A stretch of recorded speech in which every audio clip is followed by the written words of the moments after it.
So I recently read Brothers Karamazov second time in my life, and the idea of this video was with me for a while reading this book. So in this video, I will specifically talk about reasons behind you should or maybe you should not read Brothers Karamazov.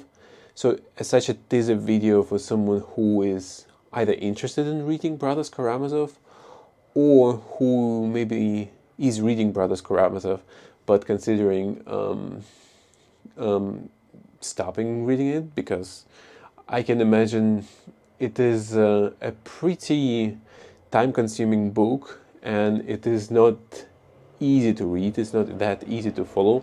It has many characters. It has a very complicated, sort of complicated plot. I wouldn't say it's very complicated, but it is a book that is a time investment, and it is very voluminous.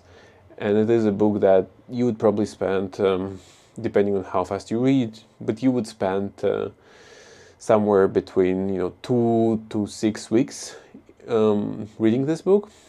So it is an important question to understand. It's like, why to read this book, or maybe, as I try to prove in this video, maybe it's not right time for you to read this book. And I just want to explain why behind that. I think Brothers Karamazov is just such a fascinating book. I cannot lie. I mean, it is one of the I would say it is the best philosophical book in the form of a novel, because in essence it deals with key philosophical questions about the nature of good and evil, about God, about free will, and so on and so forth. And essentially, the book never gives you any answers. It just, if anything, it just forces you to question, and just to reflect. Or there's just given information in the book. It just forces you to reflect on your own experiences, and you actually hear a lot from people. Brothers Karamazov is one of those books, and it is a very eerie feeling. I'm not gonna lie, when you read the book and you almost feel you do not just understand the characters, but it feels like you are the characters. It's so well written in this way that it just puts you into the psyche of those characters. And the more you, I think the more you accumulate, human experiences, or the more you live in this world, the more you start understanding, the whole complexity and the whole dynamic that is portrayed in this book. And I don't want to go and discuss this book again in detail, or to give you any specific thoughts regarding the plot, because again, this video is for someone who just thinks about reading it, right? Or just feels stuck in the book and just wants to understand whether it's the right time to read, or maybe postpone it, or so on and so forth. And if you think about good book, any good book, but Brothers Karamazov in particular, for example, like good book is like your friend. It's something that gives you insight that you cannot achieve on your own, or it is something that will just kind of click with your own experience, like experiences in the book will click with your experiences, and therefore by reflecting on those two puzzles coming together, you will reach a certain conclusions about situations in your life that will allow you to just understand better the situations themselves, but also your thinking, human condition, human nature, what have you. So if you were to describe this book, if I were to describe this book to someone, like the essence of this book, what is this book about? I think this book is about just dysfunctional family, and in particular, it is about kids growing up in dysfunctional family. I mean, therefore, Brothers Karamazov, it is about three brothers that grew up in a very dysfunctional family, but turned to be very different like I would say, develop very different characteristics. And someone can say, you know, that those characteristics, I would argue, you know, it is a portrayal of trauma responses in kids growing up in dysfunctional families. Because I mean, obviously, the first thing that happens in a dysfunctional family when kids grow up in those families, they have to develop certain trauma responses in order to survive. And I think this book is about that. You know, it is about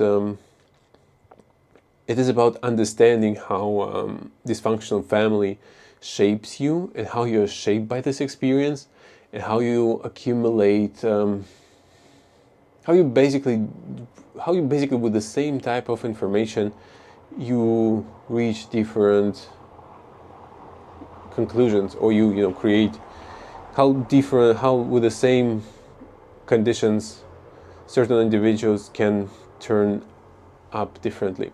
And as such, you know, this book is I would argue it is for everyone, because you know, most people that I meet, at least in my life, you can tell me in the comments, but most people that I meet in my life, they come from dysfunctional families. I think now, even like nowadays, I think it's even more problem than back, you know, in 19th century when Dostoevsky was alive.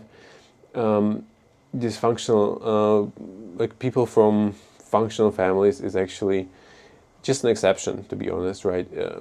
Most of the people that I know, most of my friends, they all come from dysfunctional family. So it is what it is in this sense, and it's something that, depending on whether you want to deal with this question or not, the book is either for you or not for you. Meaning that I can understand that at certain periods of your life, dealing with these questions may be overwhelming, because you know, once you start digging into the history of your family, once you start trying to understand the motives and reasoning behind your behind behaviors of your family members, you know, it becomes really complex. I mean, it is very overwhelming for your mind to think about those questions.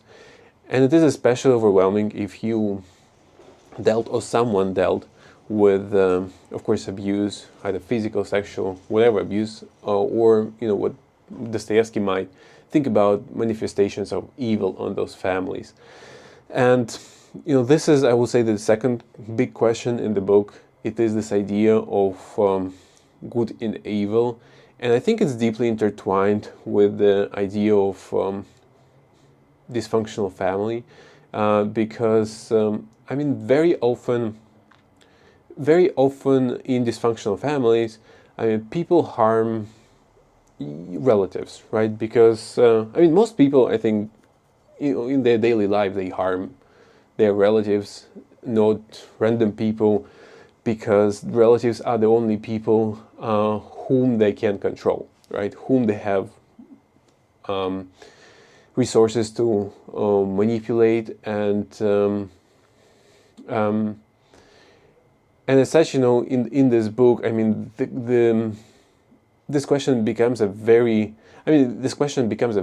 prominent, and again, once you couple it with the question of dysfunctional family, again, maybe you want to go deeper and understand this dynamic, or maybe you don't. Again, I think it is a very overwhelming experience to try to and scrutinize, again, your family history and what have you. But it's something eventually is very rewarding, even though, I mean, you know, Dostoevsky doesn't give you as such clear answers to those problems. If anything, he tries to show different ways to deal with that, but he never gives that there is one perfect way to deal with those issues. So I think that's everything I wanted to say.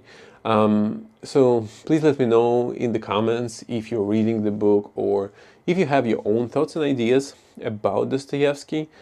I think, you know, in general, Brothers Karamazov is not the easiest book of Dostoevsky to read, but it's very rewarding. Please subscribe to my channel if you enjoyed this video, give it a like, and I'll see you in the next one. Peace.